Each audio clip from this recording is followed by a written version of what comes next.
Markov chain. Markov chains are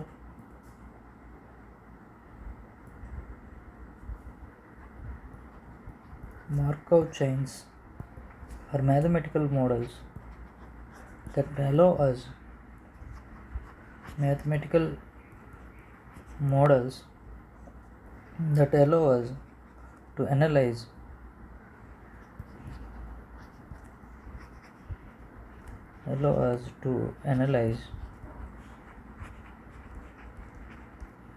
the behavior of the systems that change over the time.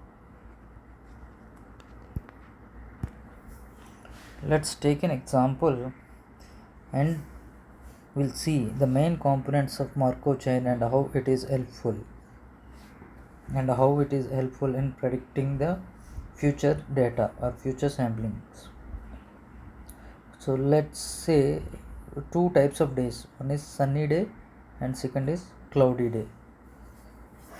And the transition probabilities are like, suppose today is Sunday and next day is cloudy day, and to be next day also to be the Sunday, let's the probability is 0.3, and next day to be the cloudy day, the probability is 0.7.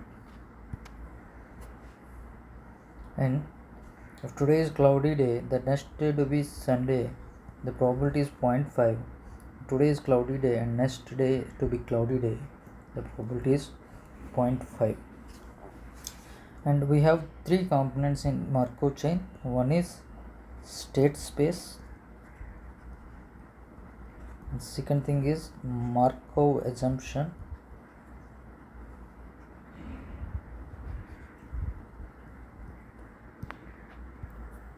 and third thing is transition matrix.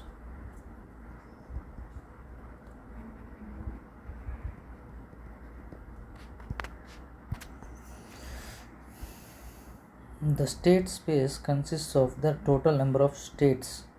In this case, consists of total number of states.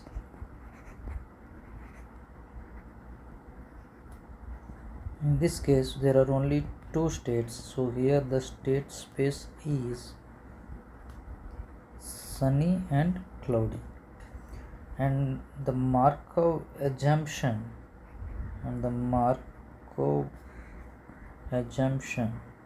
is, it's like any state depends on only its previous state, but not on the states happened before.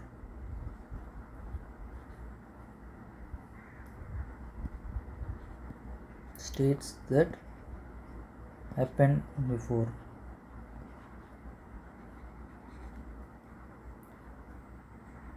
Suppose in this example we are talking about weathers, so the weather on the given day or time have different, depends on only the previous time instant or given day or hour, whatever it may be, but not on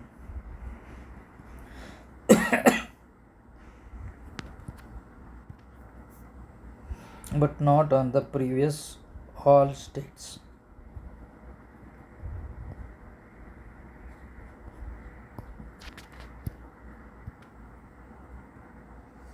And third is the transition matrix. It tells the probabilities of the states, changing the states from one state to other. Here two states you have, so it's 2x2 matrix. Suppose this is sun, this is cloud, and this is sun and this is cloud.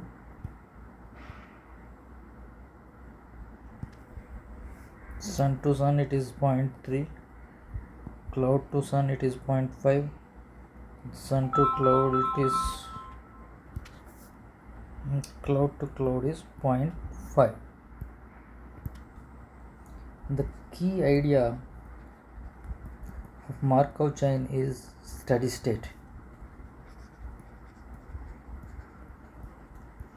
Markov chain is steady state.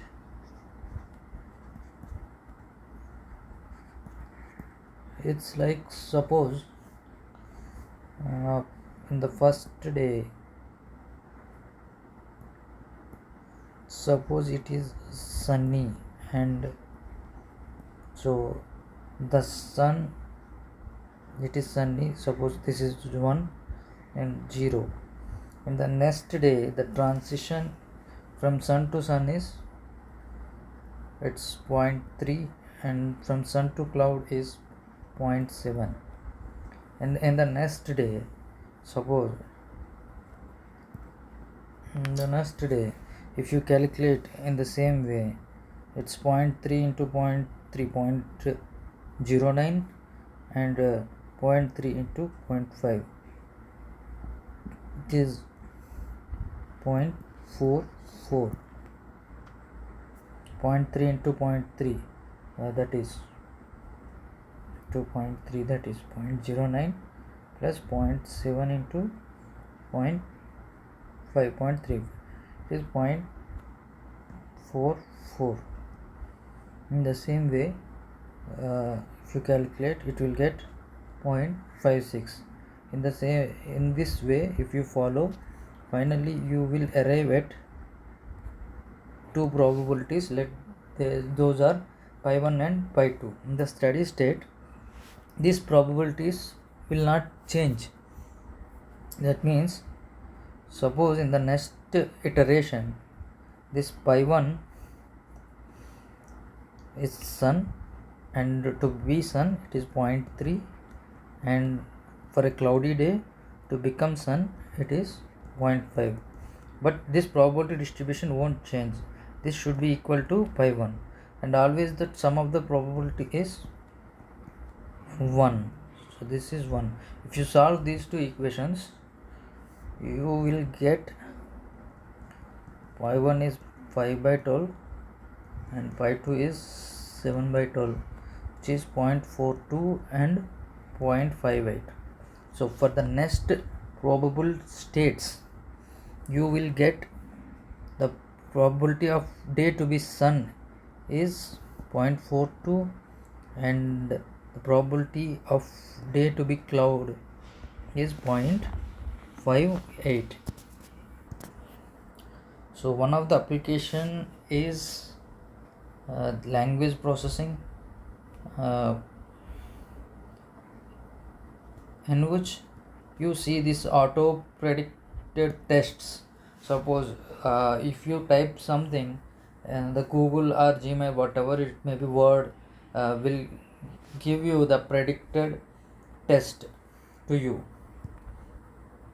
That predicted test is given to you by this Markov chain process, because this stationary distribution will be there. Hope this video educated you to know such more crisp concepts. Please subscribe my channel. If you like the video, like it, share it, and press the bell icon to get notifications.